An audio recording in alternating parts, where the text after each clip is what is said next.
안녕하세요. 저는 임동혁이라고 합니다. 감리교회 소속 중인 전도사이고요. 그리고 그 외에도 다음 세대들 많이 만나고 전도와 선교적인 사명에 좀 더 마음이 많은 전도사입니다.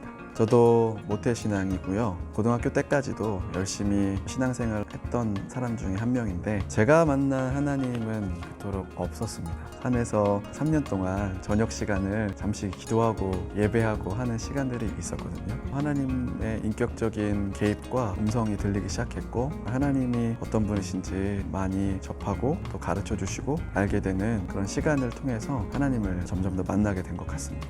삶의 접근법 중에 기도를 하기 시작하고 내가 원하는 길을 먼저 추구하는 것이 아니라 하나님이라면 어떻게 생각하실까? 예수님이라면 이럴 때 나에게 어떤 선택을 원하실까? 라면서 저의 삶의 많은 부분의 중심이 하나님을 중심으로 바뀌게 되는 것을 많이 느끼게 됐습니다. 제가 살던 곳이 충청북도 청주인데 아직도 기억에 남는 분 중에 한 명이 세븐땡땡 그 편의점 새벽 중간에 편의점에 일하시는 알바생을 전도하라 라는 마음이 있었거든요. 계속 고민을 하다가 우유를 사들고 제가 예수님을 좀 전하고 싶다 그랬더니 저에게 뭐라고 욕을 했었습니다.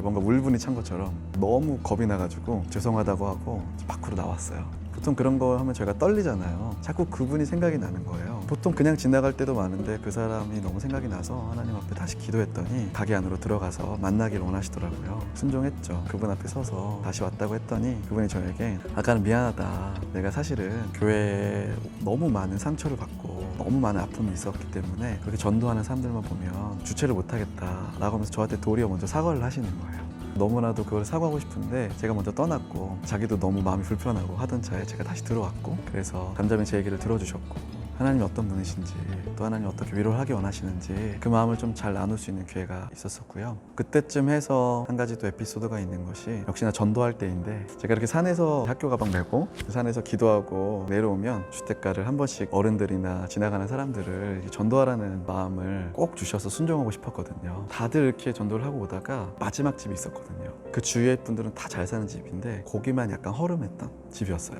문을 조용하게 뚝뚝뚝뚝 두드렸는데 아저씨가 딱 나오시는 거예요. 저 옆에 사는 교회에 있는 청년이다 얘기했더니 아저씨가 눈빛이 달라지면서 또 욕을 하신 거예요. 도망을 쳤어요. 하늘을 보면서 너무 서럽더라고요. 그래서 제가 울면서 집에 왔던 기억이 있는데 몇 달 안 돼서 성탄절이었어요. 교회에서 아이들이 공연을 하잖아요. 같이 보고 있었어요. 그때 왠지 성탄절이면 우주가 다 놀랄 만한 하나님의 아들이 이 땅에 오신 너무 놀라운 사건이고 여기에서만 있으면 안 될 것 같다 이런 마음이 들었던 거죠. 그래가지고 저도 모르게 눈물이 막 벅차오르는 거예요. 교회를 뛰쳐나왔어요. 예배 중간에.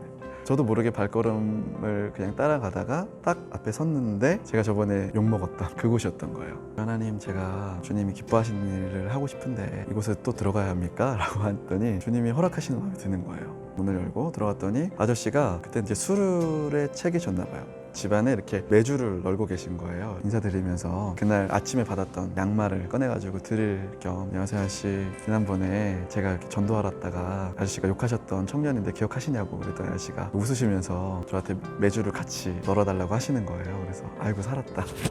집으로 전도를 많이 오셨나 봐요. 근데 한 번 딱 욕을 먹으니까 안 오신다는 거예요. 아저씨도 욕하면 안 오는구나 생각이 드는데 저는 또 왔으니까 아저씨가 신기하다고, 자기 조카도 저처럼 예수님을 믿는 청년이라는 거예요. 조카 생각도 난다고. 그래서 너는 많이 놀러 오라 이러신 거죠. 저는 그게 단 줄 알았어요.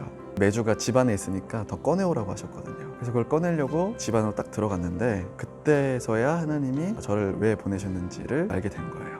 문을 열고 들어가니까 완전 빼빼 말라가지고 게임만 하고 있는 아이가 있었고 조그만 방이 있었는데 몸이 꺾여가지고 무슨 병인지는 모르겠는데 신체가 좀 되게 어려운 아이였는데 초등학교 저학년인 것 같아요. 똥기저귀가 한 10개쯤 쌓여가지고 저를 바라보고 있더라고요. 아이가. 두 영혼을 제게 인도해 주시고 또 복음의 문을 열어주시기 위해서 나에게 잠깐의 고난이 허락된 거구나. 오늘도 계속 경험하고 또 알아가고 있는 것 같습니다. 대학생 시절 졸업을 하고 나서 무엇을 할까 고민을 했었던 시기가 오래 있었거든요. 일반 학교를 졸업하고 신학대학원을 결정했던 상황에서 일어났던 일인데 제가 학교 마치고 산에 올라가서 기도를 하면서 오늘이 마지막이다. 하나님, 오늘 저에게 앞으로 어떤 일을 해야 될지 가르쳐 주시지 않으면 저는 안 내려가겠다. 아니면 그런 거 아니어도 좋으니 늘 그러셨던 것처럼 주님이 좋아하시고 원하시는 일 한 가지만 제가 순종하게 해달라, 그 기도를 막 드리고 있었을 때였거든요. 제 머릿속에 몇 가지 단어를 떠올려 주시는 거예요. 주님이 보여주신 그 지역에 가서 전도를 하면 청소년을 몇 명 만날 것이다. 이렇게 이어지는 거예요. 걸어서 가려면 한 1시간 반은 걸어가야 된 곳이었어요. 돈이 없는 거예요. 마침 제가 아는 분이 차를 타고 가시더라고요.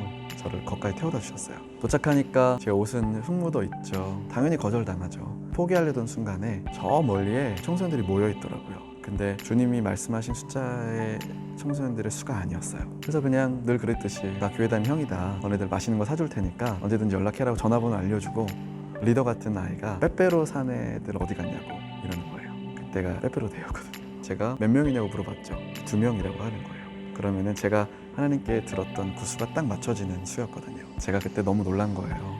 그제서야 하나님이 저에게 말씀하시는 거예요. 동효가 내가 이 친구들을 너에게 맡기겠다. 다른 거 하지 말고 이 친구들을 잘 보살펴 주렴. 이라는 마음이 있는 거예요. 그리고 지극히 작은 자 한 영혼에게 한 것이 곧 예수님께 한 거다.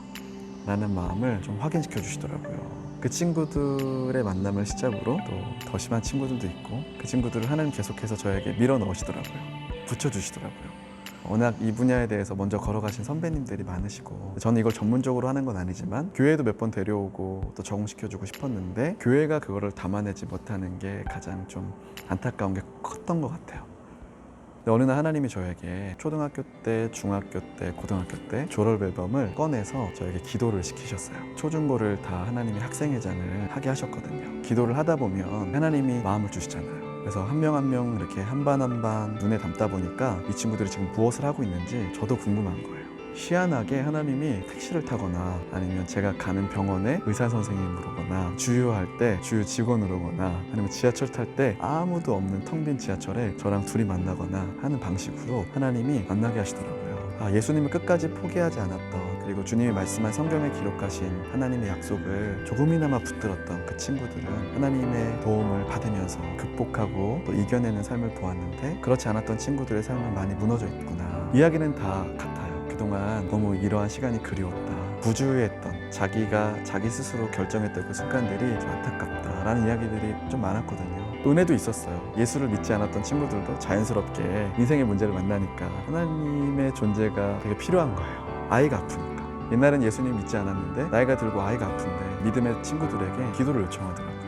그래서 하나님 이렇게 한 명 한 명을 얻어내시는구나. 예수님이 좀 소망이고 희망이고 우리가 닥치지 않은 이 인생의 문제들을 해결하실 유일한 길이시구나 하는 걸 조금씩 더 알아가는 것 같죠.